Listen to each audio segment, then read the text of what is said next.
All right. Thanks for coming back in, men of FBA. So this is going to be an FBA conversation on this video. Immigrants create a lot of diaspora wars, and I can prove it in this video. Because immigrants do not like to stay on mute when they see things.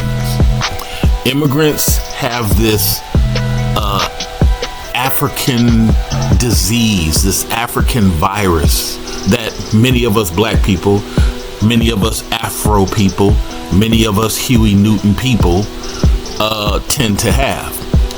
Talking too much. Just blurting out what you're seeing, not because you want information, not because you want a solution, you want to insult. This is the power of being African. At its core, we're a talkative people. But I'm going to point out to you how immigrants create this problem. I've traveled the world, man. And I'm going to use Sweden, Germany as an example. And even England, too. Matter of fact, let me start with England. When Irish people were planting bombs everywhere, the IRA, you didn't hear any immigrants saying nothing about it. They were on mute. You know why? They didn't want those IRA people to hurt them. So they just dealt with it. When they go to Sweden, the Kurds do a lot of CRIME. Immigrants are on mute. When I was living in Romania, everywhere around Romania, Poland, Ukraine, Russia, these dark-skinned immigrants are on mute. But because of the kindness of USA blacks, for some reason, these same people who are on mute in these other countries start to get the courage to speak on stuff. And the only thing that can cure that is work with the white supremacists to create policies to get rid of them. Because that's the only thing they respect. Talking, that just helps them. Going back and forth, the way women love going back and forth. This is why a lot of times when it's women in the discussion, I'll walk out and leave if it becomes too chaotic, too emotional. The same thing is true with immigrants. Immigrants have this thing, man, where they just, everything is an emotional conversation because immigrants want to control you with their mouth. But here's my proof. Americans don't have arguments with black Canadians unless that black Canadian is a Somalian. So really, I'm having a disagreement with a Somalian. Most black Canadians don't say nothing because they understand, because they deal with their own government. Most of the black French people, they don't say nothing. The black Cubans, they don't say nothing. Anywhere the people from Congo, they don't say nothing. Anywhere black people are dealing with Arab supremacy or white supremacy, they are on mute. They come to America, they make their money, they move quietly. But the reason why we have these diaspora wars is because something happened in 2004. Something happened during the Iraq War or right after the Iraq War. The talkative immigrant was born. Just overly talking, overly getting on microphones, being disrespectful. Again, we don't have beef with black Canadians. We don't have beef with black Cubans. This is probably the first time you ever even heard that. We have beef with the people who are extra talkative. So this is why I defend South Africa and what they're doing. It's their business. I don't even like when 30% of FBA speak on South Africa. Don't even do it. They have every right to do it however they do it. They're a Zulu culture at core. At the core, the majority of them, not all, are Zulu culture. They don't understand a lot of talking. They are super action people. Right now, Jamaica, the Asian people are disrespecting Jamaicans publicly. Do you hear the Jamaicans in this country of USA getting upset about that? No, they are mute. They're on mute. So this is why I don't understand when people try to police what FBA does and what FBA does not do. So if you're here to make your money, why are you so talkative? If you're here to send back money home, why are you so talkative? Well, I heard that FBA was attacking my people. No, you heard. You didn't realize your people are the ones who initiated it. This is why I call immigrants over-talking, initiating insult immigrants. Over-talking, initiating insults immigrants. Half of them, not all, don't know how to stay on mute. They just don't. And because Americans are the roasters that they are going to say something back to you, especially the FBA, who are not as history or political minded. They're really going to say something to you. I've been kicked out of FBA rooms. I've been kicked out of FBA rooms for not being violent against immigrants, for not wanting to argue with immigrants. And that's okay. Truly, I don't get offended by it, because that's that person's conversation, and that person wants an echo chamber of, I don't like tethers. Cool. I just move on, right? And this is the problem with a lot of immigrants. You can't move on. You gotta fight those 30% of people back. I was in a room where I'm very polite, very articulate, very well read. I'm suggesting books. I'm suggesting timelines. I'm suggesting people actual names. I had to explain to some Haitian people how it's mathematically, according to timeline, mathematically impossible that Haiti helped the USA, because Toussaint was captured. Toussaint was captured. And the selling of Louisiana had nothing to do with Haiti, because Toussaint was captured.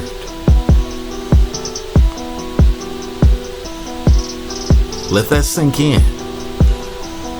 Napoleon was fighting a war with the England Royal Navy between 1790 something, I'm gonna say 95, all the way up to 1815. That's a long time. And that's what the selling of Louisiana was about. But guess what? I said to the Haitian guy, give me some connecting tissue on how you say it was Haiti only. And he couldn't. All he was looking at was, it happened during that time, and therefore I'm going to assume that it's connected. No, it has nothing to do with that. That dude had a Royal Navy war, and Toussaint was captured. This is the problem when we have diaspora wars. The insulting, over-talking immigrant doesn't know how to chill out. Even if you disagree, just move on, bro. I disagree with a lot of Southerners. I disagree with a lot of New York people. I'm not trying to bully them to change their mind. Oh man, you don't own that block. If he believes he does, so what? I move on. That's his life. Let me try to help his son.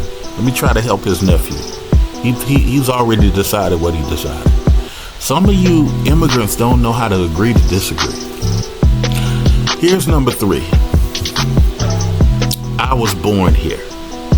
For me, it's political power. It's not, I'll do anything for $1, because I got it.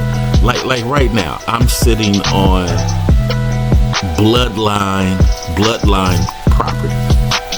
An immigrant don't understand that because he's thinking survival.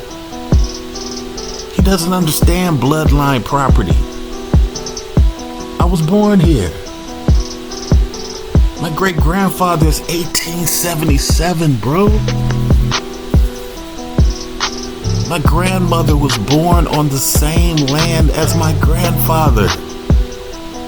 And that's just on my mother's side, bro. We can't have the same conversation. FBA is not trying to bully you. You are just speaking to FBA without realizing we have legacy here. Whether we like it or not with the mayonnaise, sour cream people, that's a different conversation. We have legacy here. You don't.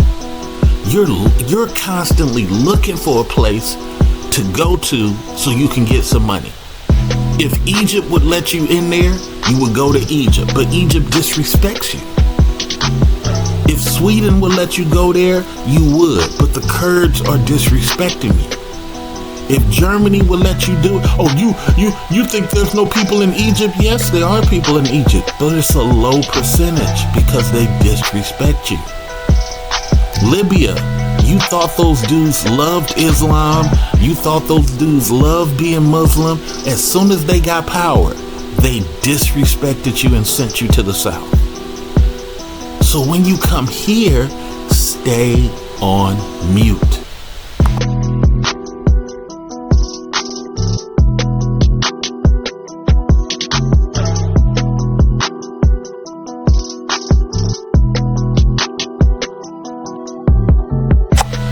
It should not be a hard thing to understand, but this African immigrant virus of running your mouth and talking in circles and repeating the same thing over and over.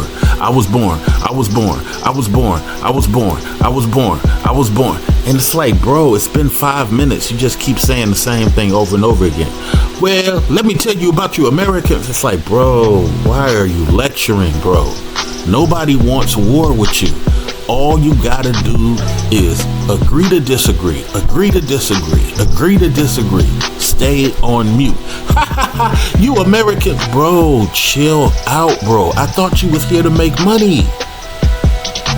That's why I said we have to form this group of FBA men to start going on PBS, going on Fox, going on CNN, and we have to have superior political power conversations.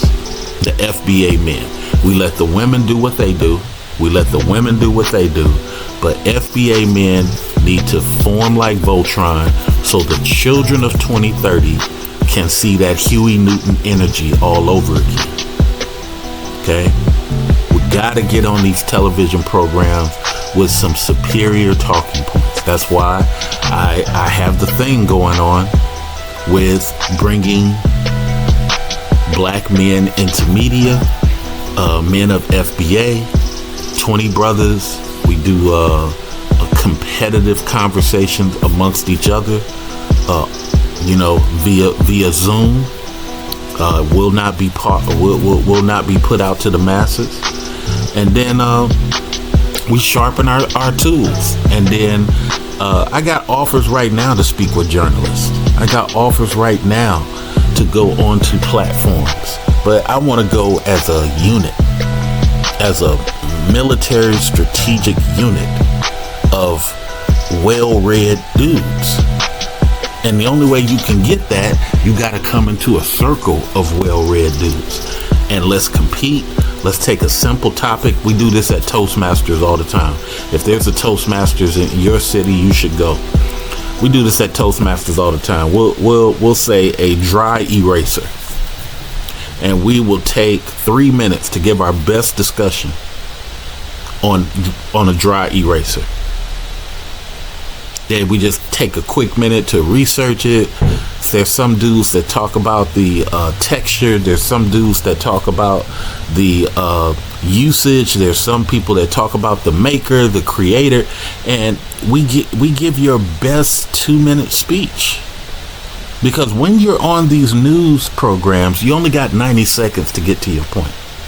They're going to ask you another question, and they're going to try to spin you to something that their producer would prefer to talk about. You got to practice with SIYEY so you can stay focused and on your message. That's why you hear me when I do go on other people's things. I'll say, hey, I'll answer that question in a minute. Let me finish this point. You got to be able to do that. And the only way you can do that is amongst other men. This is a problem we have in the collection of the brotherhood. We don't have enough dudes intellectually competing, and we need to create spaces where that happens. Shout out to V-Dub. I did get your message, bruh. Thank you for accepting my invite on being part of the 20. Please send me the email researchyyouropinions@gmail.com, researchyyouropinions@gmail.com, and you and I can get started this Saturday on just tag teaming on information. Anybody else want to join, you can contact researchyyouropinions@gmail.com. Now, for this last part on number 3, when I say I was born here, money comes third. You're always going to be able to make money. We are hustlers out here. Okay? We don't look at it like I gotta survive. When you're coming up to me with this I gotta survive conversation, this is why we are always bumping heads, because yes, I do have to survive, but I live here. I live here, got roots here, people here. You know, it's a lot of long-term stuff going on. And for you